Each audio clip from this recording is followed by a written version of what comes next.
Good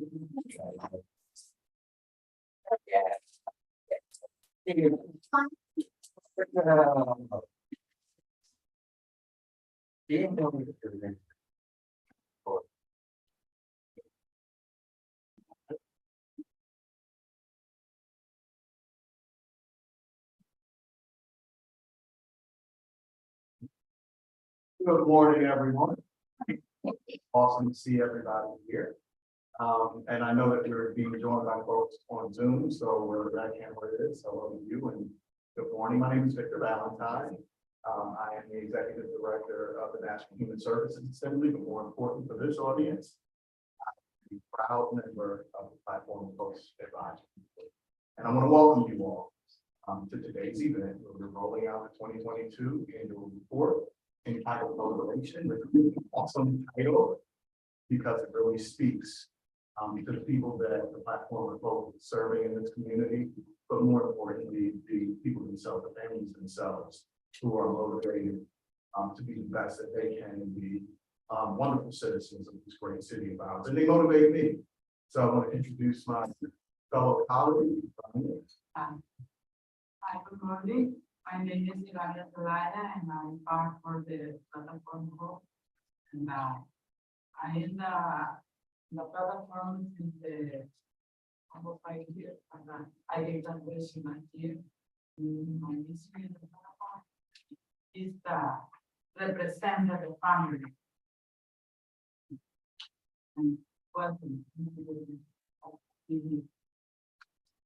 So we're going to get started. We got a great day ahead of you. It's a lot of information. You're going to see some slider charts and hear about data, but most importantly, know what those data points mean. They represent human beings, families, the people of this wonderful community.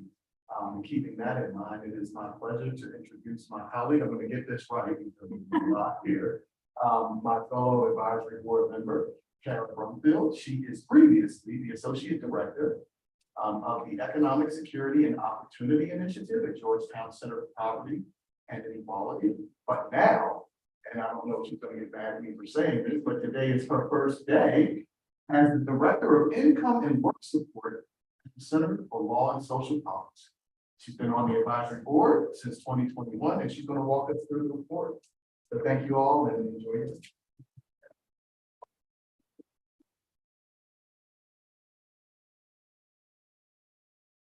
Thank you, Victor. Can everyone hear me okay? All right. Well, it's an honor to be here with you this morning. I'll be hosting a panel in a little bit with some of the Platform of Hope staff, so you can hear a bit from them. But first, I'll talk you through some of the highlights of the annual report. The theme of this year's report is motivation, as it's said. At the end of the year, 78% of Platform of Hope families were very or extremely motivated toward their goals, and 76% said that the Platform of Hope increased their motivation. But motivation to make incremental change toward long-term goals can be so hard to find when we're in crisis mode or moving from one emergency to the next. And that's why I'm so inspired by the Platform of Hope community this year. To help families define and pursue their own success requires taking a long-term view, and the families are doing that. Even as they're focused on emergency needs and navigating setbacks, they're thinking long-term about pursuing education and investing in their employment future. The Platform of Hope staff has been able to support the participants as they navigate meeting both those immediate needs and as they define what long-term success looks like for themselves and for their families. If you look at page 2 of the report, you can see some of the highlights from the year, along with some of the demographic and other information about the participant families. For example, you can see that staff offered 852 hours of one-on-one coaching, 42 workshops. All told, Platform of Hope facilitated over 50 successful referrals to resources and distributed over $50,000 in cash assistance to families. Before I share some of the highlights of the progress that the families made, let me take just a second to talk about the radar chart. So if you go to page 3, you can see the radar chart. It looks like a big pie graph right on top there. And so this is a great way to understand families' progress toward their goals. Every family starts in a different place and sets their own goals for progress. So take a look at the housing slice, for example. For a family that's starting out with no access whatsoever to permanent housing, their main goal for the year might be to move to an apartment. But maybe there's another family who's already got single house and an apartment, and their goal is to move toward home ownership, right? So it's gonna be different for every family, and they're gonna set incremental goals, and that progress is what we can see reflected in the radar charts. So 2022 was year 4 for Platform Hope, and the community welcomed cohort D, the newest set of families. Cohort D started in January 2022. And so in this chart, you can see the beginning status of where the families were when they started, marked in orange. And then the progress by the end of year 1 is in red. The initial goal is in light blue, and then the new goals are in dark blue. So for cohort D, which is the newest family, there are a few things to highlight. So they saw lots of improvement across a broad sort of range of topics, including 33% improvement in debts, 34% improvement in physical health, 41% improvement in mental health, and 27% improvement in education goals. Overall, families across all 4 cohorts made the most progress in the areas of debts, savings, and education. So for example, family savings actually grew more than their incomes did, which could suggest that families are prioritizing savings, or maybe it could mean that they're facing fewer barriers to savings than they have in the past. But the increase in savings can't be totally explained by changes in income. Family stability and mental health trended positively overall, both with a 19% increase. And mental health was a repeated theme in journals and from families, just the importance of mental health and self-care. And I think that's a testament to the power of this community, that families are feeling more and more comfortable talking about mental health and destigmatizing mental health, reflecting on what it means for them and for each other. And while there is some progress on adult learning, there wasn't as much progress on adult learning as some of the other categories, but there are lots and lots of folks in the families who are in adult learning programs right now, and they just haven't graduated yet. So maybe by this time next year, we'll see sort of a bigger jump in terms of the progress on adult learning. Let's see. And there was some improvement in housing, but again, less of an improvement in housing compared to some of the other categories. But we have to think about the context here in DC. There's just not enough affordable housing that exists. There aren't enough resources. And that's part of the reason why the platform is focusing more and more towards doing advocacy and systems change, wanting to go beyond just supporting families themselves and wanting to sort of change the systems that are creating the barriers in the first place. And so that's sort of the future of Platform of Hope, is continuing to do everything that makes Platform of Hope special right now and broadening out to the systems change work, which I find really exciting. Do we have Anna and Zena? We're gonna flip the agenda. Okay, we're gonna flip the agenda. Okay, yeah. Well, first of all, I'm gonna go on this slide. Excuse me. Well, thank you so much to Kara. I want to reinforce that today is literally Kara's first day of her new job. She has negotiated to be here with us, which just speaks to how amazing our many advisory board members are. I'm Judy Esty. I'm the executive director with the Platform of Hope. I'm so happy to be here in person with you and virtually. Hello.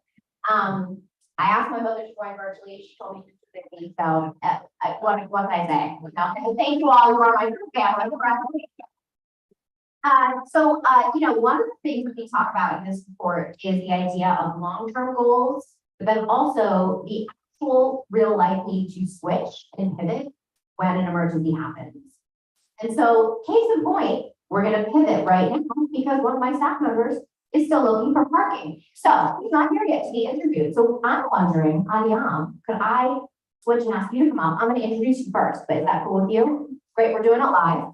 All right, so as Kara was talking about, for the Platform of Hope, you know, we have been now, we are in our 5th year of our 5-year pilot program. And our mission, welcome, come on in if you've just gotten here, help yourself to snacks and coffee, there's the annual report on every chair.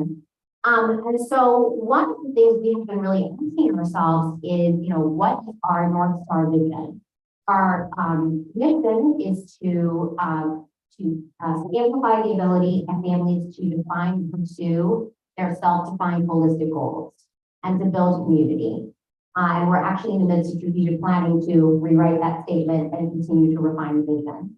But we're always really seeking two things. And I feel like my mic's going in and out. The change for families in each individual family life, then the overall community change. So yes, it is deeply powerful. We do not take it for granted that last year we had 71 families in the program, this year we have 75. But beyond what we're learning with those families, what are we doing to change the system for all families? And Marco actually is helping us with our IEP. I'll never forget, I went to a Sitar Art Center meeting and Marco asked me that, like, this is so great for the families in the platform of hope, but what does this doing for every other family, right? So Marco, I always think of your question to me. With that, we are really delighted to be partnering with the Georgetown Center on Poverty and Inequality to start doing some of that work, which is really when we say amplify, right? Let's call out what's not working for families, because families not being able to pursue their goals is not because they're not trying, it's because a lot of the time those systems are not working for them, right? People from Bria in the room, from Sitar, our partners, they know that. So we are excited to partner with Georgetown on this study. Ayam Tesfasalesi is the policy analyst for the Economic Security and Opportunity Initiative at Georgetown Center for Poverty and Inequality. Yes, I read that off of paper. I was not going to be able to do that cold. And Ayam, without further ado, come on up and talk about the study.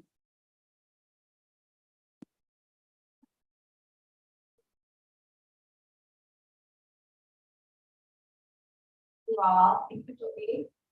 Thank you for having me. So just a bit about the Georgetown Center on Poverty and Inequality. It is a center within the Georgetown Law Center. We work to eliminate poverty and inequality, advance racial and gender equity, expand economic inclusion for all people by doing research, and also expert consultation for people who have lived experiences. And this is where our partnership with Sacramento comes in. Currently, we are working on a project called Racial Equity Systems Change, which is a project that is really exploring promising ideas into public benefit programs such as Medicaid, TANF, CHIP, and child care subsidies. And we want to make sure that these programs not only benefit families, but also they are tools to advancing racial equity. And so our partnership with Platform Hope has been amazing. And it's really great to see the report, because it's not just that, oh, Judy's helping us find, amazing people to learn from, but also I'm learning a lot more about Platform Hope. And so through our partnership with Platform Hope, Platform Hope has provided us with experts who are both participants and staff who come from diverse backgrounds to really share their knowledge and expertise about, these programs, what's working and what's not working, and as well as really connecting us with staff from Merit Center as well as Jumpstart. And so this has been such a huge learning opportunity for us. We're learning a ton, and we're excited to incorporate it into the different work that we are doing. So we have published a report on promising ideas on TANF. And for those of you who are online, I think the link should come up. I'm happy to talk to you all after. And then currently we are in the process of finalizing our Medicaid and CHIP brief report that's also looking at ways to really reimagine Medicaid in ways that will benefit communities.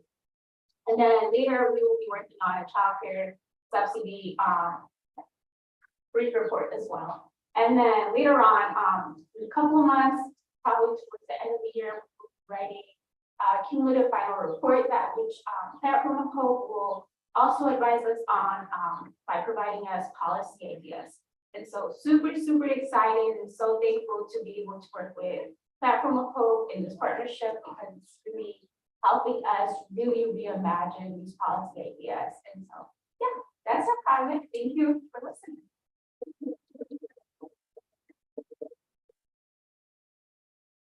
Great. This is amazing too, because I just found out that Audium lives like 3 blocks away from me. Oh, yeah. We had never met in person. We've been on so many Zooms together. And so nice. Perfect. This is a great pivot to the social capital as well. So Tara spoke about the socioeconomic goals that we're supporting families with, defining and pursuing. And a little bit later today, we have an interview, Adina and Pam, program managers, about some of the highlights of the work last year. But one of the things that's really important for us to emphasize is that in addition to supporting families with those socioeconomic goals, we're intentionally trying to build community. And that's because we were founded in response to displacement of primarily Black and brown economically disadvantaged families in this community who deserve to live in a very resource-rich community with coffee shops and stores and public transportation and grocery stores and schools. And yet, as we know, are being forced out because they cannot afford to live here. So a big part of that displacement is, yes, geographic displacement, but it's also civic displacement, feeling like their voices do not matter to their community. Decisions are being made that do not take their voice into account. And so the social capital piece of the Platform of Hope is really our secret sauce. Because there are other programs doing this wraparound services and we love it, right? We're not trying to say that's not important. But if we're not actually supporting families with building community with one another, we feel like we're not really hitting and cracking that problem of civic displacement. So our social capital maps are on page 6. Thank you, Sarah. Sarah, our beautiful coordinator, is going to come up and explain this with me. And Sarah should, because he is supposed to collect all our data. There, great.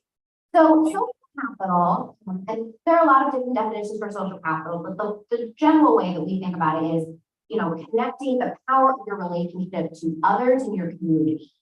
So we actually ask the Platform of Hope families, not who do you know, you can know a lot of people, right? Like I know Michelle Obama. She doesn't know me, but I know her. That would be the count for social capital. But who do you go to for help? Who was a resource for you? That's the question we ask.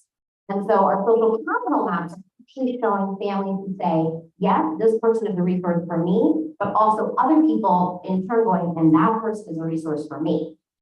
And so as you'll see, we have cohort D shown because it was their first year, and then we've got all 4 cohorts together. And I'm going to hand it over to Sarah to highlight our social capital data.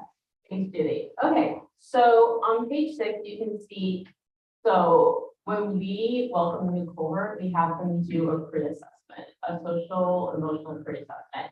And in the pre-assessment, we ask the question, within your cohort, who do you know, who can you go to for help? And in January 2022, there were 10 connections. But then within cohort D alone, but then when we went back in December and asked how many people within your own cohort do you know, there were 42 connections. So that's an 76% increase, which I think is pretty amazing. And in general, we see that a lot of cohorts, when they first join the program, they don't know a lot of people. They don't have a lot of people that they can go to for help. And by the end of the year, they have built like this whole social network. They're social butterflies, like, oh yeah, I called so-and-so, do a version of it. But so you can see so cohort A, which is the first cohort, they had a 73% growth in their first year. Cohort B had a 93% increase, and then cohort C had a 500% increase within their first year. So it's really awesome. And then you can also see at the top, there's a huge map, and that is all of the cohorts together. So that is cohort A, B, C, and D all mixed together. And that is all of their connections, which I think is really impressive. I know there are a lot of group chats out there, like for sure. No, and I think it's really interesting because, when we first launched the program and I would talk to folks about social capital, people kind of nod and be like, well, that's nice. But then what happened was we all went through the pandemic together and had this shared experience of isolation. And I think it's actually brought about this renewed sense of social capital is so important because when I'm living my life in isolation, even if I'm obtaining my goals, it doesn't mean anything. And certainly when I'm not obtaining my goal, when I'm facing challenges, the feeling of isolation makes everything much harder. So what's interesting about cohort C's 500% increase was that was a year that like we didn't even meet until the very end of the year. Everything was on Zoom. I think we've all had this same, like, there are good things about Zoom. I can be in my pajamas, I can cut my camera off, I don't need to move. But then, to some point, and we love people on Zoom, thank you for. Right, we get to be like, oh, so anyway, I just want to share that that's something that, you know, among the many surprises that we've had in the Platform of Hope, navigating social capital in a time of social distancing has truly been something that has challenged us, and we continue to try to be very transparent about it. We don't even know if we really threaded the needle yet about what's the right mix of in-person, virtual, et cetera. So, I'm going to, if you'll allow me, now, you know, Sarah and I are both trained dancers, so we are, you know, friends.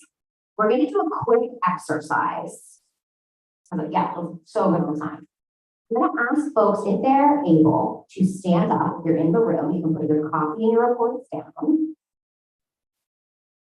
So we're going to do a social capital exercise now together with everyone in the room. Excuse me, oh my God, John's arguing for a position. Oh my God, I love it. Okay, so what I'm going to do is, if you know someone in the room, and it doesn't even have to be that you can go to them for help, you can just know them, please go stand by them. I want to see what kind of social maps we have. Okay, so let's get some, I know we have the Sitar crew here, we've got yeah, all right, we've got Nancy over there, we got the whole advisory board over there. All right, now, Terry, we have the horse. Come over here, Terry. Come with me and John. All right, now, and Ruth, you and I have the horse. Because, like, I feel like Whitney Houston. I'm like, ready? Okay, so here's my people. So, you know me. You guys know each other? This is Tom from Marriott Foundation. Yes, let me introduce you to her. Okay, so we know each other. We know each other. You two know me. Come over here. I'm going to be the connector. Now, where's Marco? Marco is doing sound, but Marco, you know, this over here, right? Ruth, you know, and I just met Pam. Athena, you know the staff, with my, okay. Yes, Azina, come over to Sarah. Okay, perfect. We're gonna connect this one, okay? We've got this constellation. Maria, folks, come constellate. Great. We're getting connected. Come over to me. Perfect. Come, you know Sarah, right? Okay, good. So we're just doing this. We're getting connected, we're getting connected, we're getting connected. Sitar people, come on over. I've emailed you well enough. I can't believe I feel like I've emailed you more than anyone. Tinda, now you know him, right? Perfect, good. Victor, I know you. We're good, we're good. John, you know everybody? And then we're gonna, John, over here. Over here, come to me, come to me, come to me. We're good, Sarah, you got a spot? Okay, good. No, we don't. Daniel, this is the constellation, y'all. This is the constellation. You all are the constellation. We are all connected now. But you turn to somebody that here. You can all have somebody today. Come meet, you live report.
All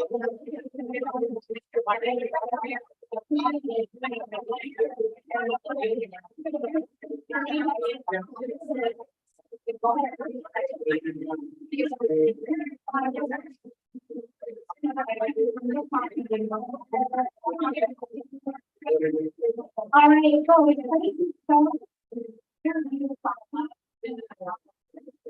all right, everybody, thank you so much.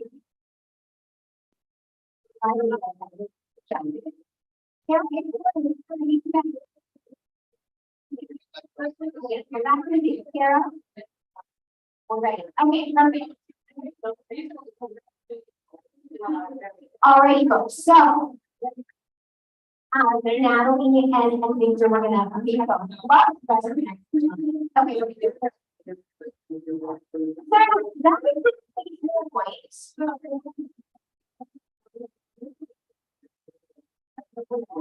All right. That is the case in point of the power of social capital connection. And as we saw, we were our own constellation. I was in the middle. I reminded my personal friends to be here today. But the power of social capital of being together and feeling a community, right? That's really what we're going for. We want to amplify and build this community. I also can say that the families themselves are already living in community. I mean, the power of connection is really how we even recruit new cohorts. Many of our cohorts are referred by some of our partners, Jubilee Jumpstart, Mary Center, Sitar Art Center, Jubilee Housing. But I believe, and Sarah probably correct me, I think it's 30% of Platform Oak families have been referred by another Platform Oak family. So I just want to honor them. A lot of that connection is coming from the families themselves, and then we're helping to facilitate it getting even more. Now, I'm so delighted to introduce two of the Platform Oak program managers, Pamela Cabrera and Azina Chinamere. They're going to come join us. And we're going to move to our panel with Tara. And come up, YouTube fall. Pam is my style icon, so I try to get some. All right. Perfect. Yes, please.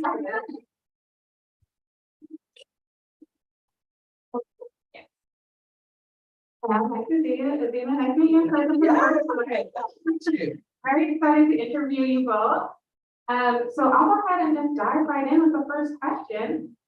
So the theme of the report is motivation. Good question for both of you. Can you share briefly what motivation means to you and what motivates you in this work? Yes. In full disclosure, my car died earlier today. So that's why I'm late. So I apologize. I missed the fun part. For remembering cards.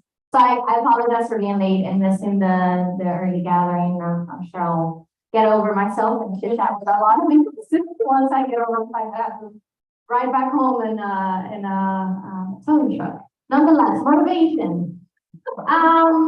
Motivation for me is really the willingness to show up.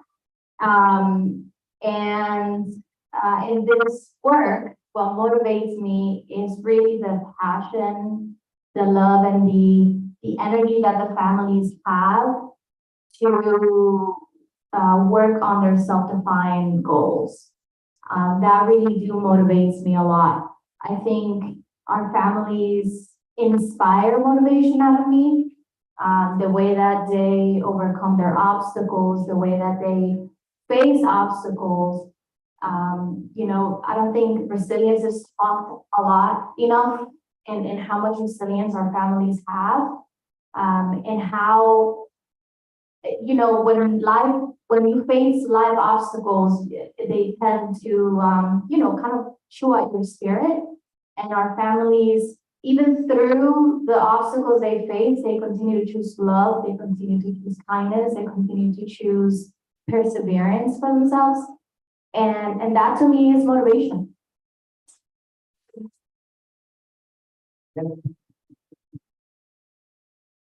I couldn't agree more with Pam. I think the one word that you used that I completely agree with is perseverance. I think when it comes to our families, they have the ability to just get knocked down, get back up, get knocked down, get back up. And that's, like Pam said, that's something that's not taught, right? And that requires some level of intrinsic, but also sometimes extrinsic motivation. And when it comes to our families and connecting with each other, they motivate each other. So on a regular basis, getting to see that amongst our families really inspires and motivates me. But I'm not gonna lie, these people that I work with, they are good motivation. They don't want to show up. So I think for me, definitely having the ability to have such a good team, you know, to be able to motivate you when it is very exhausting sometimes to have 20+ families all in crisis mode sometimes. And you put that on your back, but when you know you have somebody next to you that's going through the same thing, you kind of connect with them. That's my favorite. I love that. Yeah. Yeah. I do that.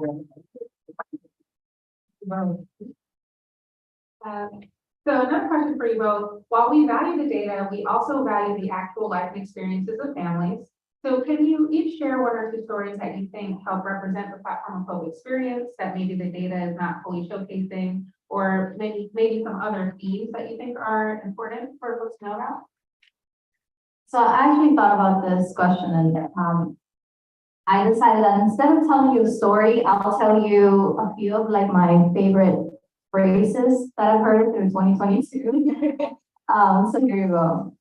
Pam, of course I'm coming to the family Saturday in person. I need my shot of joy for the month. This is coming from a participant that hated being in person, hated being in social events. And this one says, what do you mean you walk with me? You're not just gonna tell me what to do? A participant that's learning what a family-led program means. And then this is one of my top ones. This is a text message. It says, morning, Miss Pam. I can't believe it, but I did it. I passed my driver's test.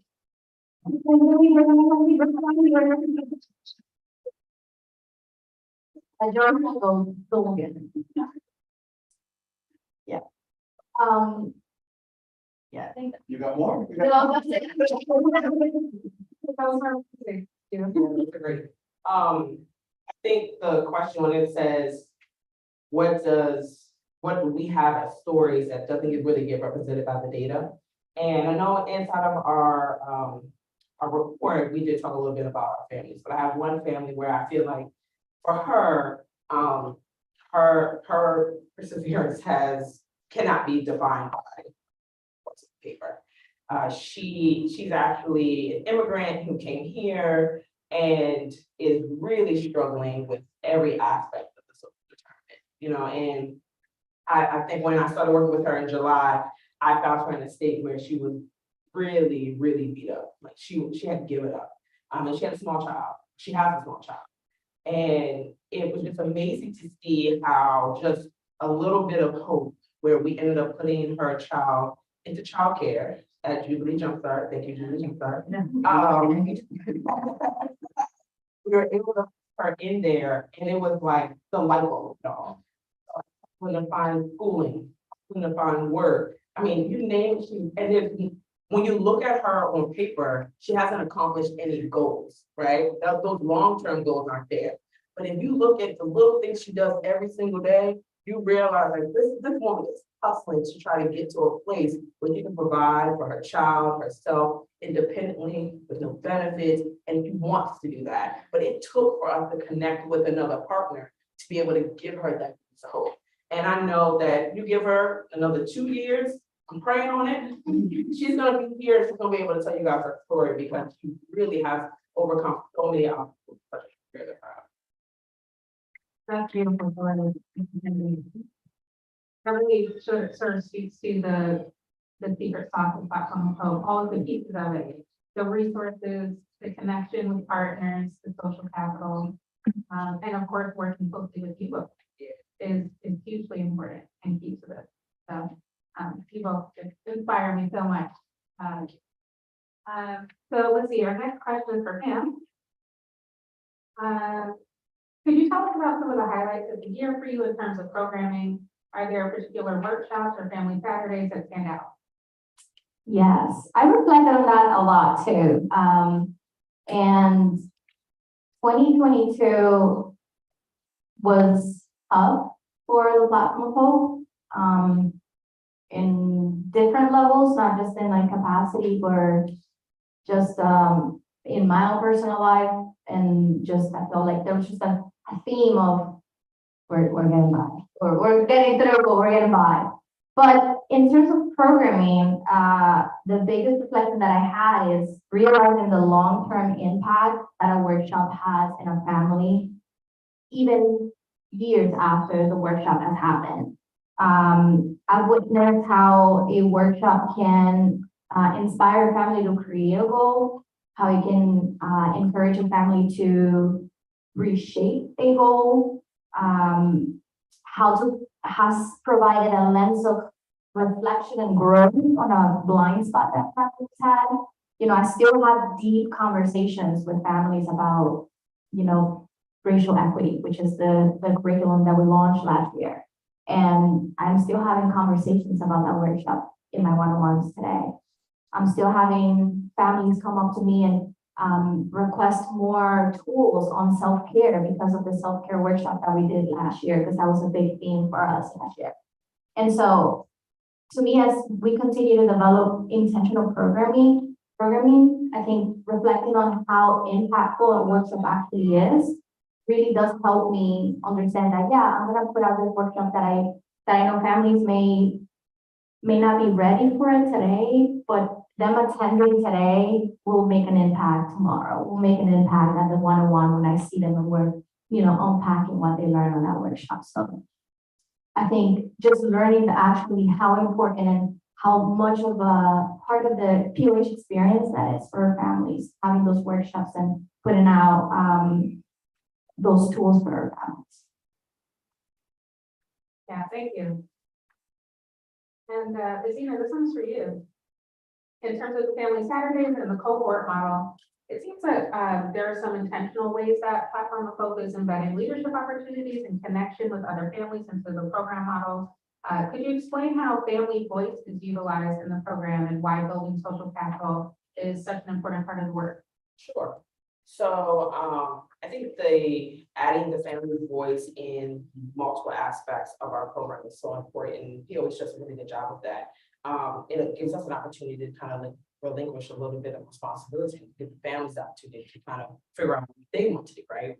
So when we talk about family Saturdays, you know, allowing the families to determine what they want to focus on, what they want to, you know, talk about.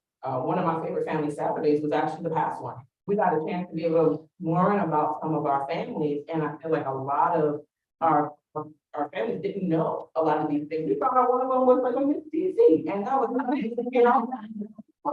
So I mean, I think that allowing the families the ability to continue to have some level of control of what this program looks like, what it feels like, how it motivates them and moves them, and what they need is super important between the family Saturdays. Like Pam says, talking to program managers about workshops, talking about things they're looking to see within our program. It gives them that voice to know that if I put it out there, I know that POH is going to do what they can to provide it for us. Or even some of our families actually bring the resources right on to us and say, hey, call this person and ask them to do an XYZ, you know, workshop on whatever. And it's amazing to see how much, and it could be from some of our families that we think are the quietest and don't get involved as much. And they're the ones who are listening the most, you know. That's the beauty of having such a family focused, voice-led of the family.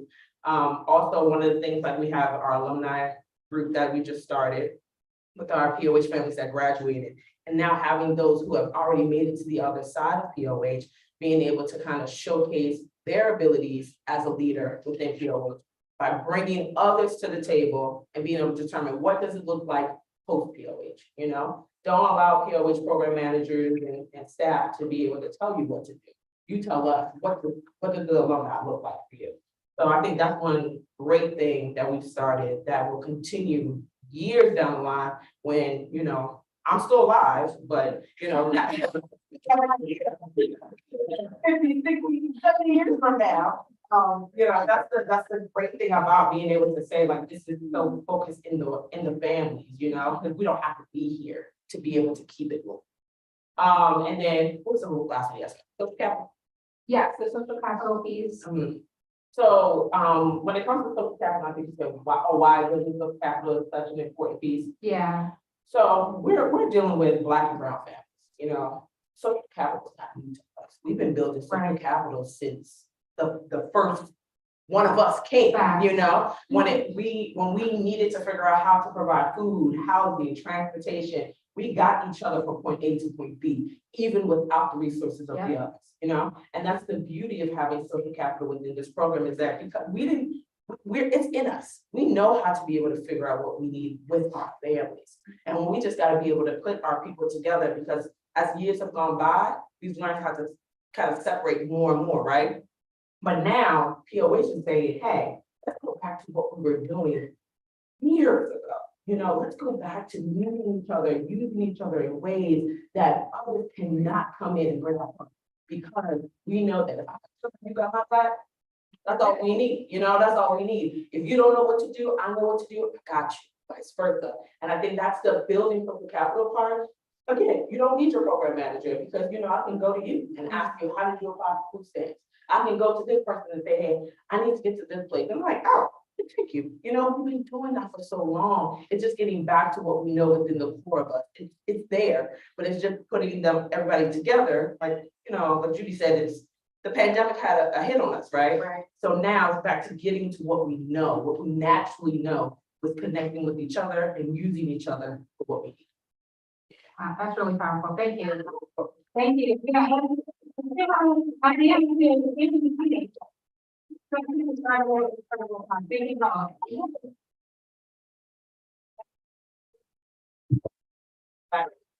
All right, well, thank you so much. I'm so glad we ended with the panel because now I'm left feeling so inspired by the people I work with, which, you know, is not unusual. I'm usually very inspired by them, but I'm so happy that you all got to witness the brilliance of the Platform of Hope team. It is truly something I do not take for granted that we have these dynamic, passionate people who will, despite their car breaking down, get here, right? Like, this is motivation, right?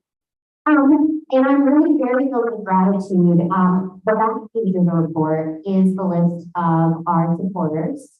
And that includes the workshop leaders. We have so many amazing people show up and lead the workshops that Pam referenced. It includes people who gave us in-kind support.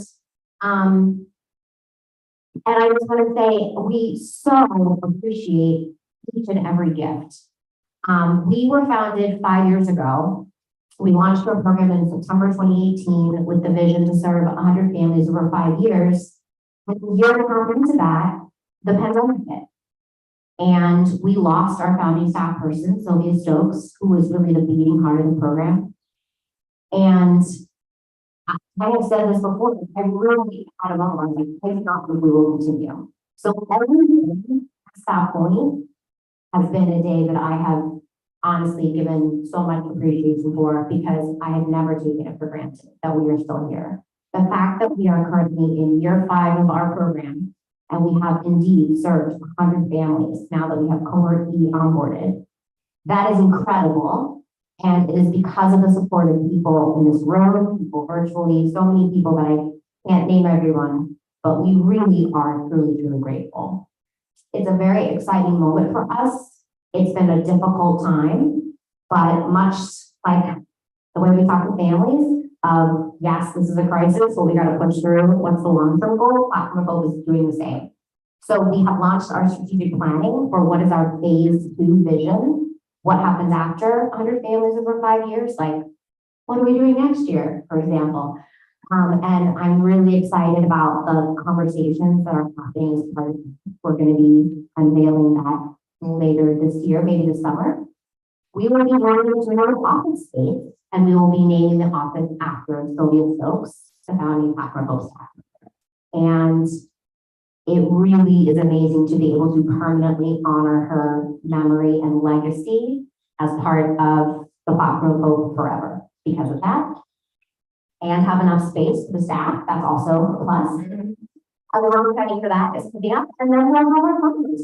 So if you don't see your name on the back of that page, and you'd like to be an expert report, love to have you. All right, so with that being said, I think I've talked about my parts. I'm going to introduce, I'm going to give special thanks to the Platinum Hope Advisory Board, Ivania, Victor, Tara, Carlos, Natalie, Joan, who are here with us today, as well as those who are joining virtually. This is the board of folks who are continuing to steward us forward, doing so with the ideas that we need to continue to confront inequity, center families, and be responsive and transparent, our three founding values. And Carlos and Joan are going to close this out. Carlos and Joan.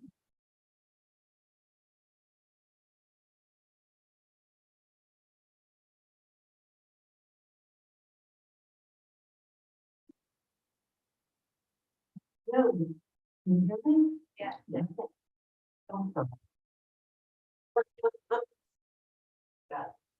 Hey, so my name is Joan Kuriansky, and I have been an advisory board member for several years. I'm happy to say I live in this wonderful community. I've been involved throughout my life on issues particularly of rights of women and families and of issues of economic opportunity. And with that, I want to pass microphone to one of our two advisory board chairs, Carlos. He'll have some reports and then I will finish mine. Sure.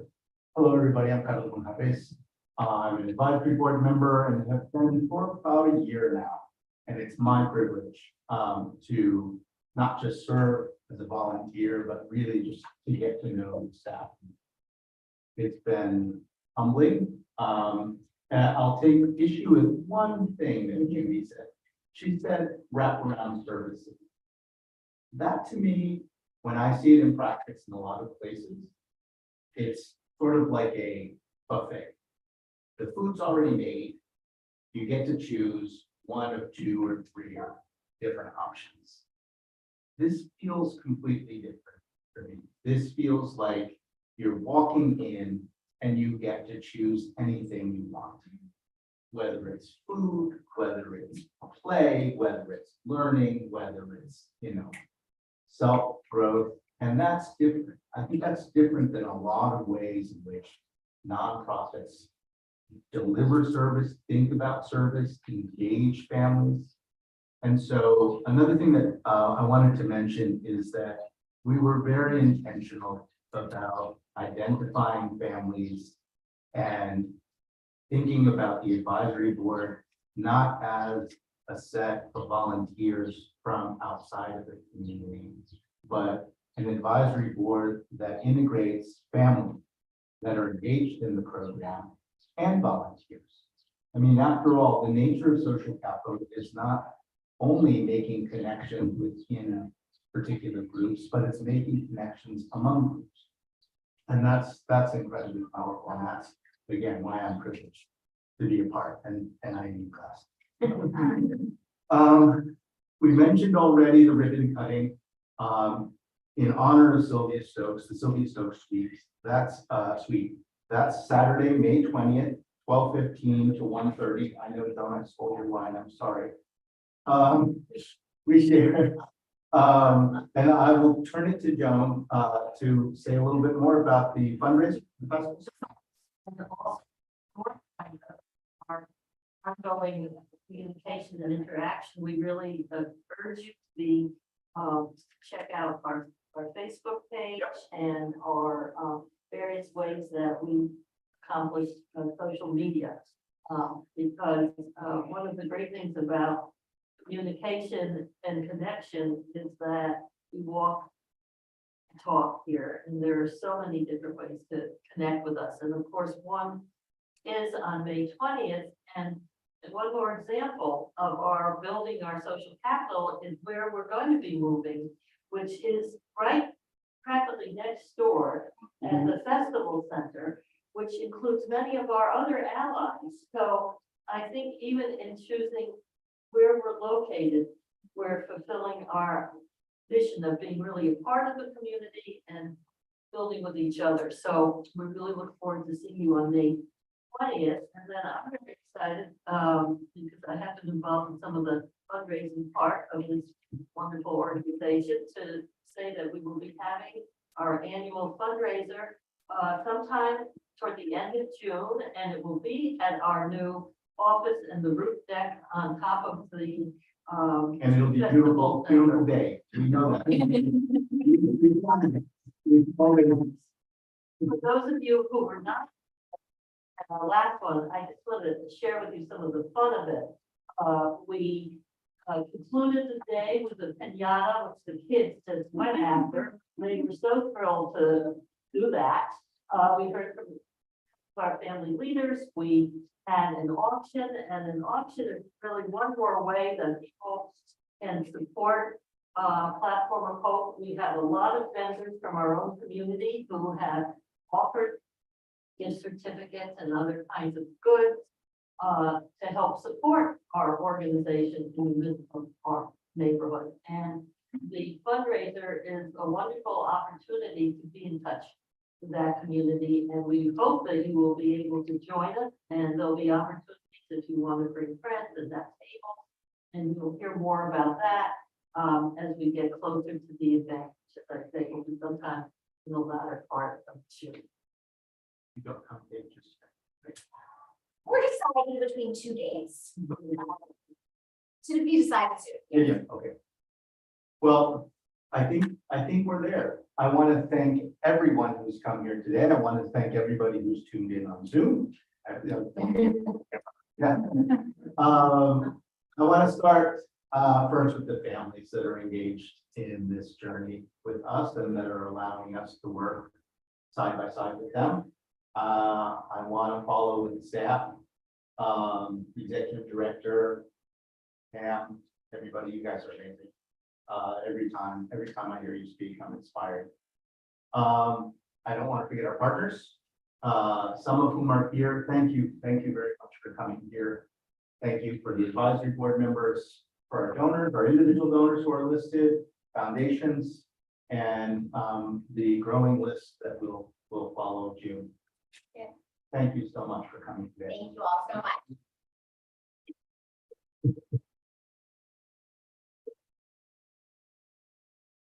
Well, thank you all. We have more snacks in the back and it's already been paid. All right, and we also have pens, and you'll see we didn't really talk about finances, but we're very slim on our expenses, so pens is all you're getting at. Thank you all so much for joining us.